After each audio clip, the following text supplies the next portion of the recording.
So like Connor mentioned, we're going to talk about annual reporting and rec performance evaluation, which are two of the key rec contract reporting metrics. So starting with the annual report, as per the rec contract, on an annual basis, each approved vendor with a rec contract is required to submit a report of the contracts and systems in its portfolio. The annual report period is in July, right around the end of one program year and the beginning of the next program year. The purpose of the annual report is really to serve as the basis for verifying that recs from projects are being delivered to the applicable utility. The rec performance evaluation is separate from the annual report, but the annual report serves as a basis for the evaluation, meaning that the annual report is a tool used in the rec performance evaluation by the program administrator. The rec performance evaluation only begins after 3 full delivery years, whereas the annual report begins immediately after the first delivery year. And we'll talk a little bit more about what those timelines look like and the specifics of these two metrics in later slides.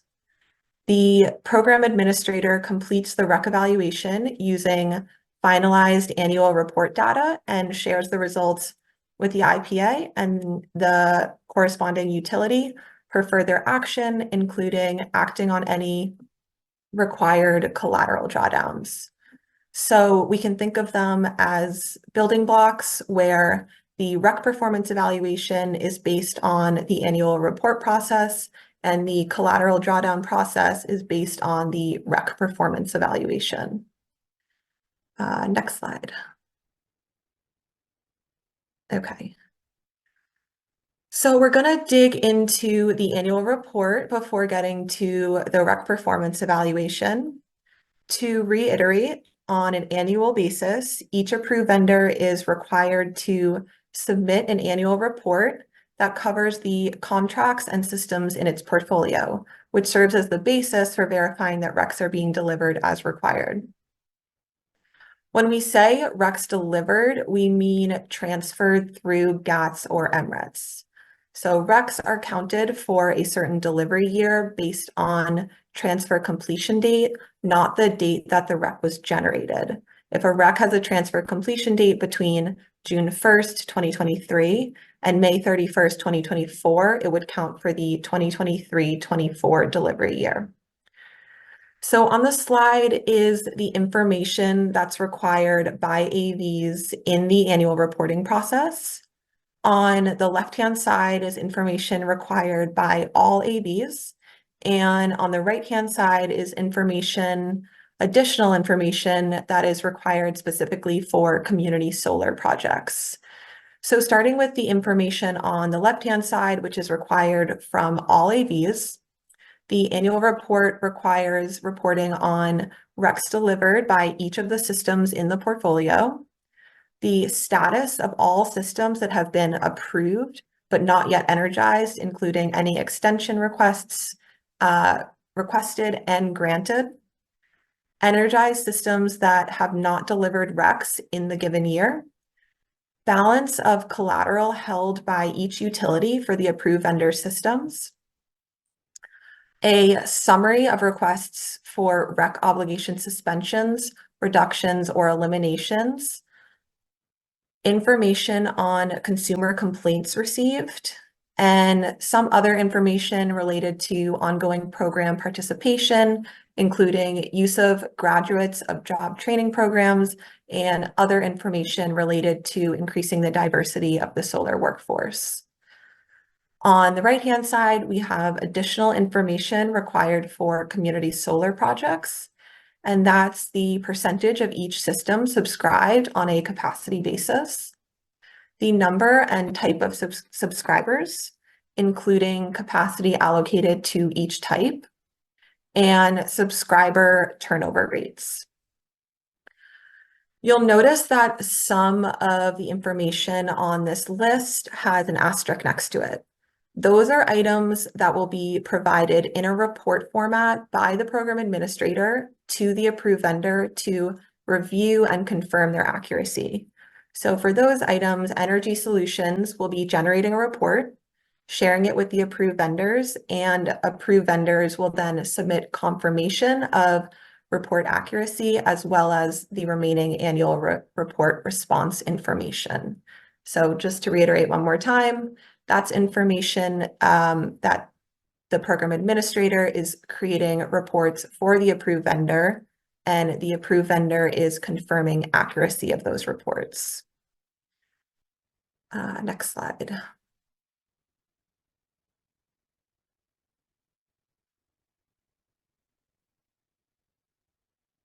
So who is required to submit an annual report?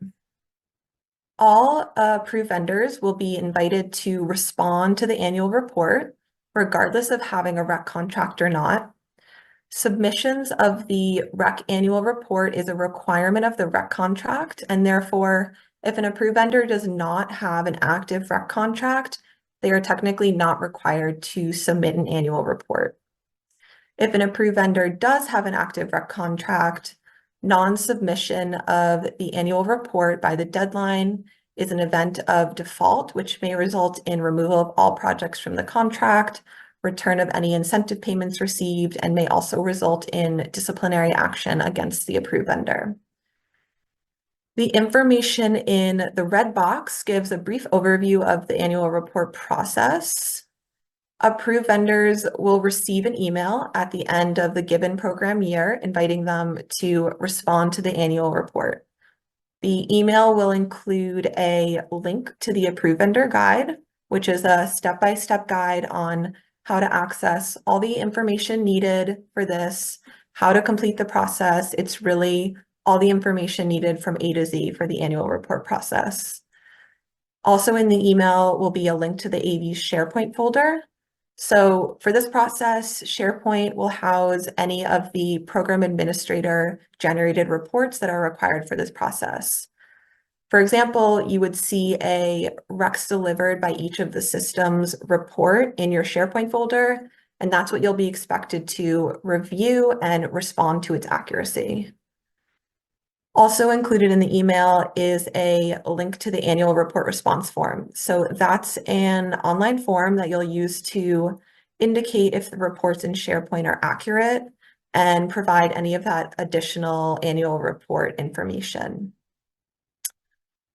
The annual report response period begins 1 month after the end of a given program year and lasts 2 weeks with a cure period beginning after that. And I'm going to provide a little bit more detail on the timeline in the next slide, which we can go to now. So digging in a little bit deeper to the timeline for submitting annual reports. July 1st is when the annual report response period begins. So this is when approved vendors will have access to review reports on SharePoint and submit annual report responses. Again, non-submission of the annual report is an event of default under the REC contract.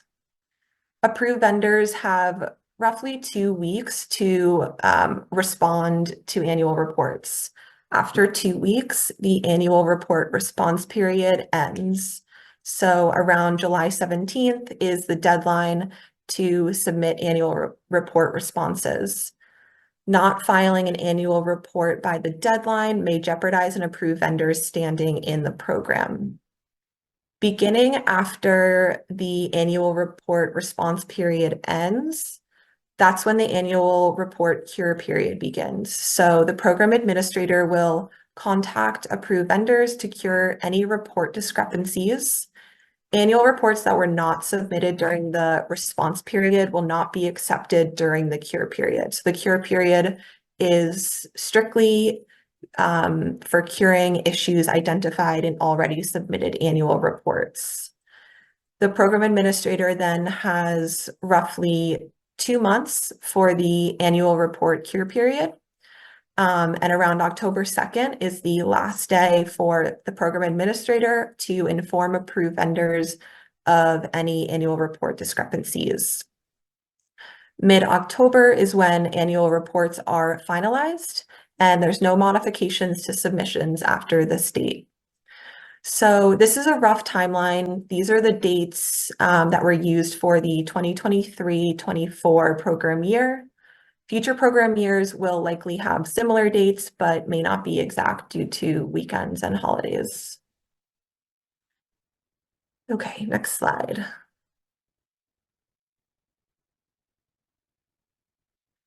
All right, so we discussed the annual report, which is the basis for the REC performance evaluation. The REC performance evaluation only begins after 3 full delivery years, aka 3 full delivery year annual reports. So looking at the timeline on the top of the slide, the timeline begins in the start of the delivery term. The delivery term is the first day of the month following the first REC delivery. Then after 3 full REC delivery year annual reports, the REC performance evaluation is complete. And the evaluation is completed by the program administrator by November 15th of the given year. So you might be asking yourself, why does the REC evaluation only begin after 3 full delivery years if you're submitting an annual report every year? For this evaluation, the program administrator compares a 3-year average of actual REC delivery years for each designated system under the contract to an expected value for REC delivery in the most recent delivery year. So rather than compare year to year for actual versus expected, the evaluation compares a 3-year average of actual deliveries to one expected delivery year. And the reason the evaluation does that is so the evaluation isn't compromised if a system underperformed for a short period of time or was down for a month or two. It would balance out since it's an average of 3 years being used in the REC evaluation. The program administrator completes the evaluation using that finalized annual report data and shares the results with the IPA and the utility for further action, including acting on any required collateral drawdowns. So we'll talk about collateral drawdowns in the next slide, which we can go to now. Okay, so what are drawdowns? When we say drawdown, we mean drawdown of the system's collateral as a result of the REC evaluation. So going back to those building blocks, you have annual reports submitted annually, and then you have the REC evaluation, which is based on 3 full delivery year annual reports. And then based on the REC evaluation, you have a potential collateral drawdown. A drawdown of collateral is required when the calculated 3-year average of REC deliveries is lower than the expected value on the system's Schedule B, which would be considered a REC deficit. So one of 2 outcomes will occur should there be a REC deficit and therefore a collateral drawdown. If the drawdown amount is less than $5,000, no drawdown occurs. The program administrator will track the drawdown amount and it will be added to the drawdown amount for the next year. If the drawdown is $5,000 or more, the contracting utility will notify the approved vendor of the drawdown amount. The contracting utility will then draw upon the collateral balance in the amount of the drawdown. After that, within 90 days of any collateral drawdown, the approved vendor will be required to post additional collateral to top up its total collateral to equal 5% of total remaining contract value. So there's a nice little flow chart on the bottom of this slide, which demonstrates this process. Once the REC evaluation is complete, and any payment or drawdown is determined, which is based on the REC deficit, it'll be determined if the drawdown meets that $5,000 threshold, and if it does meet that $5,000 threshold, is above $5,000, the approved vendor will be required to top off that collateral.